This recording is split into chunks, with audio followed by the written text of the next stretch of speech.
Hello students, welcome to online mathematics class. আমি তোমালোকৰ second chapter যেটো polynomial chapter আছে সেই chapter to discuss কৰি আছো আৰু already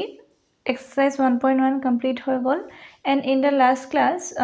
we discussed about the relationship between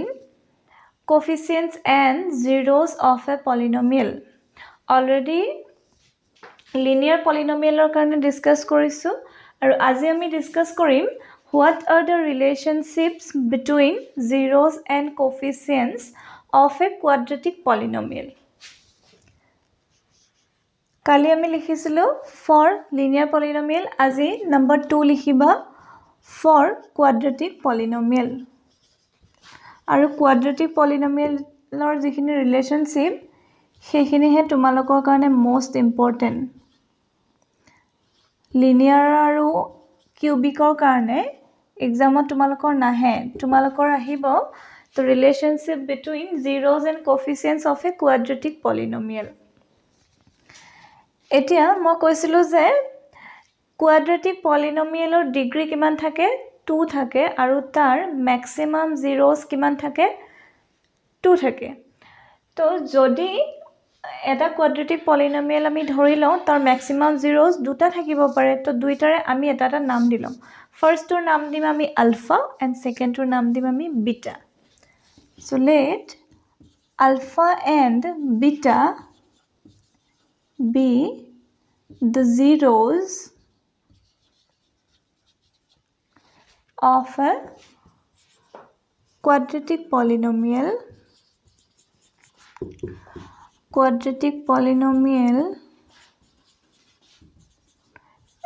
ax square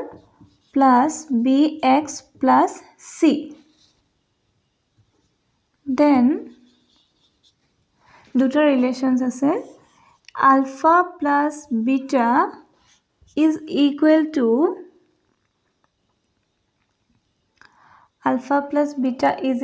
to coefficients minus of coefficient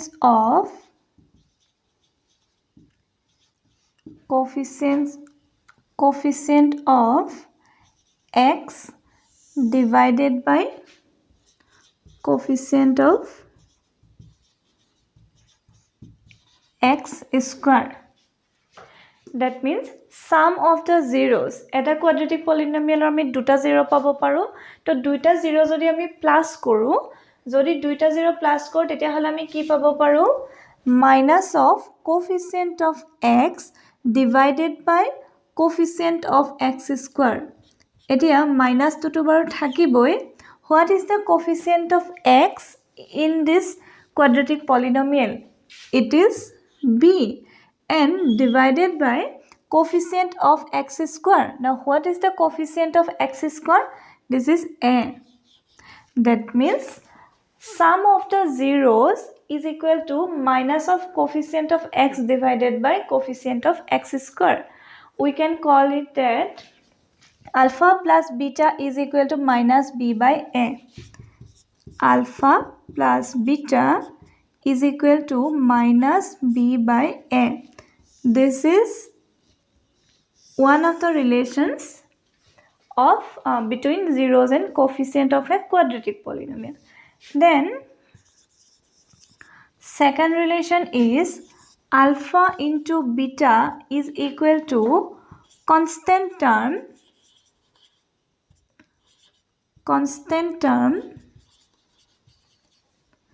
divided by coefficient of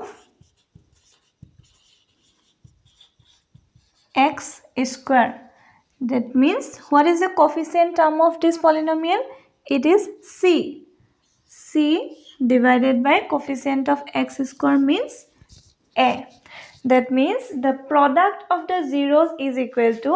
constant term divided by coefficient of x square. That means c by a.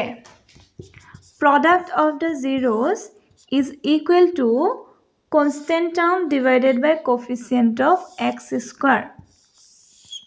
This is relation 1 and this is relation 2. These are most important relations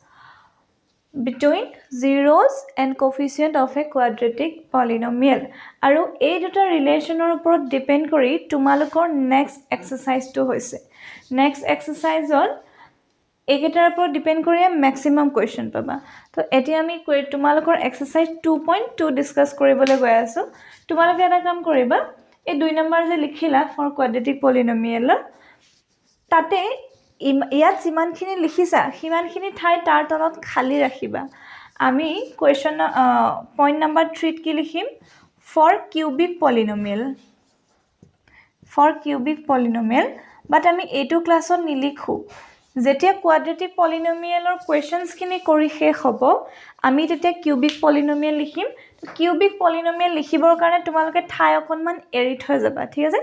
ইয়াত যিমানমান লিখিছা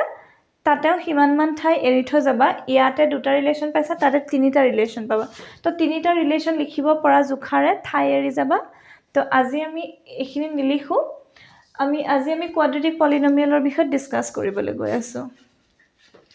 তোমালোকৰ exercise উলিয়াই লোৱা 2.2 2.2 question number 1 টু সোৱা question number 1 ত তোমালোকৰ কেটামান পলিনোমিয়েল দিয়া আছে সেই পলিনোমিয়েল কেটা কি কৰিব লাগে সলভ কৰি পেলাই তাৰ জিৰোজ উলিয়াব লাগে তাৰ যিমানটা জিৰো থাকিব হিমানটা জিৰো উলিয়াব লাগে তাৰ পিছতে জিৰো কেটা উলিওৱাৰ পিছত হিহঁতৰ কোফিচিয়েন্ট আৰু জিৰোজৰ মাজৰ যিকেটা ৰিলেশনশিপ আমি জানো সেইকেটা ভেৰিফাই কৰিব লাগে হৈছে নে নাই ওকে এক্সাৰসাইজ 2.2 Question কেটা কৰা যিকেটা মেথড তাত এবাৰ মন কৰি চাবা Question number 1 There are total 6 polynomials and you have to find the zeros of that 6 polynomials and you have to verify the relationship between zeros and coefficient of that particular polynomial Number 1 is given polynomial is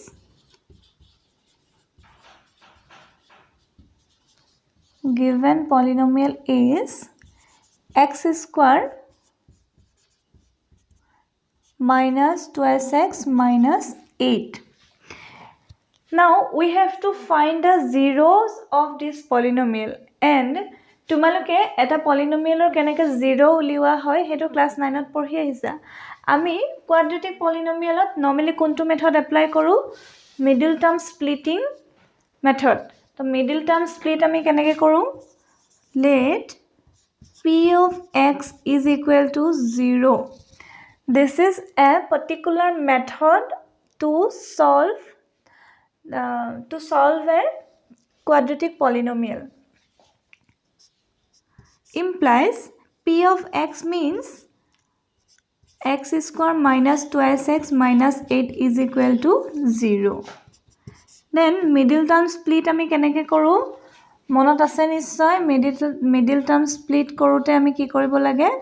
ফাৰ্ষ্টতে coefficient of x square and constant term multiply কৰিব লাগে ইয়াতে আমাৰ কি আছে 1 into minus of 8 is equal to minus of 8 এতিয়া আমি minus of 8 or multiple বিচাৰিব লাগে minus of 8 or multiple কি হ'ব পাৰে 1 into minus 8 হ'ব পাৰে বা minus 1 into 8 হ'ব পাৰে then minus 2 into 4 minus 4 into 2 হ'ব পাৰে minus 8 ক আমি কেনেকৈ লিখিব পাৰো এই চাৰিটা ফৰ্মেটত লিখিব পাৰো এতিয়া এই চাৰিটা ফৰ্মেটৰ আমি এনেকুৱা এটা ফৰ্মেট উঠাব লাগে যাতে আমি এই মাজৰ টাৰ্মটো পাও মাজৰ টাৰ্মটো কেনেকৈ পাব পাৰো ইয়াৰ পৰা পাব পাৰো সো -4 প্লাস যদি আমি 2 কৰো আমি আনসাৰ কি পাও -2 পাও তো আমি কি কৰিম এই -4 আৰু -2 ক উঠাই আনিম কি লিখিম আমি -4x plus 2x minus 8 is equal to 0. এতিয়া সো -4x ৰ পৰা 2x গলে কিমান থাকিব -2x ঠিক আছে গুটে কেটা আৰু হিহতক মাল্টিপ্লাই কৰিলে আমি কিমান পাম -8 পাম তো এতিয়া আমি কি কৰিব লাগে কমন ল'ব লাগে x ইহঁত দুটাৰ পৰা কমন লৈছো x কমন ল'লে কি থাকিব x minus 4 আকৌ ইয়াৰ পৰা আমি এনেকুৱা এটা নম্বৰ কমন ল'ব লাগে যাতে ব্ৰেকেটৰ ভিতৰত x minus 4 পাওঁ কি কমন ল'লে পাম 2 কমন ল'লে পাম x minus 4 is equal to 0 that means x minus 4 x plus 2 is equal to 0 তো এনেকুৱা যদি থাকে 1 number into 2 number দুটা number যদি multiply কৰিলে 0 হয় it means that either first is equal to 0 or second number is equal to 0 that means এনেকুৱা দুটা number ক'ব পাৰিবানে যি দুটা number multiply কৰিলে আমি আনসাৰত কি পাওঁ 0 পাওঁ তো আমি এনেকুৱা নাম্বাৰ তেতিয়াহে বিচাৰি পাম যদি দুইটা নাম্বাৰৰ যিকোনো এটা 0 হয় সাপোজ আমি কিবা এটা নাম্বাৰ মাল্টিপ্লাই কৰিছো যিকোনো এটা a নাম্বাৰ এটা মাল্টিপ্লাই কৰিছো ইনটু b কৰিছো আৰু আনসাৰত পাইছো 0 ইয়াৰ মিনিং কি বাৰু ইয়াৰ মিনিং হৈছে either a is equal to 0 or b is equal to 0 or both is equal to 0 that means ইহঁতৰ মাজৰ যিকোনো এটা 0 হ'বই লাগিব যিকোনো এটা 0 হ'ব পাৰে a ও হ'ব পাৰে b ও হ'ব পাৰে নহলে দুইটা 0 হ'ব লাগিব তেতিয়াহে আনসাৰত আমি কি পাম 0 পাম এটা ইয়াতে চোৱা x minus 4 এটা নাম্বাৰ x plus 2 এটা নাম্বাৰ that means দুটা নাম্বাৰ মাল্টিপ্লাই হৈ কি হৈছে ইকুৱেল টু 0 হৈছে it means that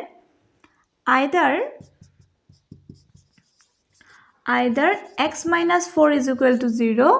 or x plus 2 is equal to 0 তো এতিয়া যদি x minus 4 equal to 0 হয় তেতিয়া হলে x is equal to কিমান হ'ব 4 হ'ব or যদি x plus 2 is equal to 0 হয় x ৰ ভ্যালু কিমান হ'ব -2 হ'ব কিয় হ'ব -4 টো আমি ৰাইট হ্যান্ড সাইডলৈ লৈ গৈছো ইয়াতে 2 টো আমি ৰাইট হ্যান্ড সাইডলৈ লৈ গৈছো that means x ৰ আমি কি ভ্যালু পালো এবাৰ পালো 4 আৰু এবাৰ পালো -2 that means 4 and -2 are the zeros of that particular quadratic polynomial therefore zeros of x square minus twice x plus 4 are 4 and -2 দুটা আমি 0 পাই গলো 0 পোৱাৰ পিছত এতিয়া অকমান আগতে যে আমি কোফিসিয়েন্ট আৰু জিৰোজৰ মাজৰ ৰিলেশনশিপ এস্টাবলিশ কৰিছিলো সেই ৰিলেশনশিপ কেটা আমি এই ক্ষেত্ৰত এয়াৰ পলিনোমিয়ালটোৰ ক্ষেত্ৰত ভেৰিফাই কৰিব লাগে এটা ভেৰিফাই আমি কেনেকৈ কৰিম এখিনি মই মুছি দিছো এখিনি আছিল ফাৰ্স্ট পাৰ্ট দেন আমি সেকেন্ড পাৰ্ট কৰিবলৈ গৈ আছো সেকেন্ড পাৰ্ট কৰিবৰ কাৰণে পলিনোমিয়াল কেটাও লাগিব আৰু আমাক 0 কেটাও লাগিব now verification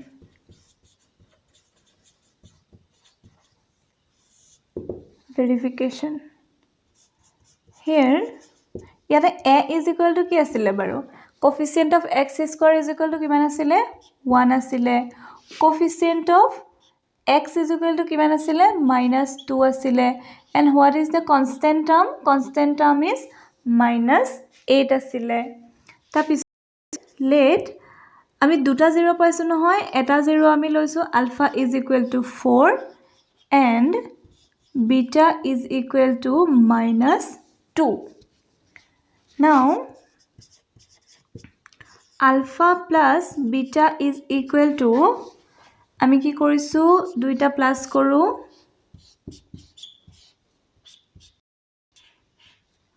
4 minus 2 is equal to 2 পাইছো তাৰপিছতে আমি এখিনি উলালো হ্যান্ড সাইডৰ খিনি তাৰপিছতে আমি ৰাইট হ্যান্ড সাইডৰ খিনি উলাম ৰাইট হ্যান্ড সাইডৰ খিনি কি আছিল ৰাইট হ্যান্ড সাইডৰ খিনি আছিল -b/a -b/a is equal to minus of b মানে আছিল -2 এটো হৈছে ফৰ্মুলাৰ মাইনাস আৰু -2 হৈছে coefficient of x divided by 1 that means minus a কিমান হল plus that means minus b by a is equal to 2 ইয়াতে চোৱা alpha plus beta is equal to 2 minus of beta by a b by a is equal to 2 that means alpha plus beta is equal to minus of b by a এটো আমাৰ relation নাছিলে জানো sum of the zeros is equal to আমি এনেকৈ লিখিব পাৰো sum of the zeros is equal to minus of coefficient of x divided by coefficient of x square ঠিক আছে এটা ৰিলেশন আমাৰ ভেৰিফাই হৈছে ওকে দেন আমি নেক্সট ৰিলেশনটো ভেৰিফাই কৰিম নেক্সট ৰিলেশনটো চোৱা তাৰ তলতে লিখিবা again alpha into beta is equal to 4 into minus 2 is equal to minus of 8 এটো আছিল আমাৰ left hand side then right hand side ত আমাৰ কি ওলাব লাগে c divided by a ওলাব লাগে c divided by a মানে হৈছে c means minus 8 a means 1 that means minus of 8 so alpha beta is equal to minus 8 c by a is equal to minus 8 therefore alpha beta is equal to c by a that means product of the zeros is equal to constant term divided by coefficient of x square that is the second relation between zeros and coefficient of the quadratic polynomial okay eto hoy gol এতিয়া এই মেথডতে তোমালোকে বাকি কেটা কোৱেশ্চনো solve কৰিবা বাকি কেটা question solve কৰিবা কেটা আছে আৰু টোটাল 5টা কোৱেশ্চন আছে তো 5টা কোৱেশ্চন তোমালোকে সলভ কৰিবলৈ ট্ৰাই কৰিবা আৰু সলভ কৰি হলে মোক দেখাবা ওকে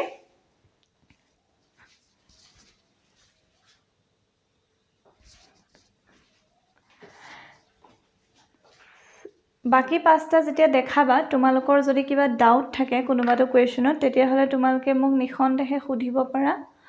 আৰু যদি তোমালোকে গুটে কেটা কৰিব পাৰা দেন নেক্সট ক্লাছত আমি কোৱেশ্চন নম্বৰ 2 কৰিম ওকে আজিলে ক্লাস ইমানতে সামৰিছো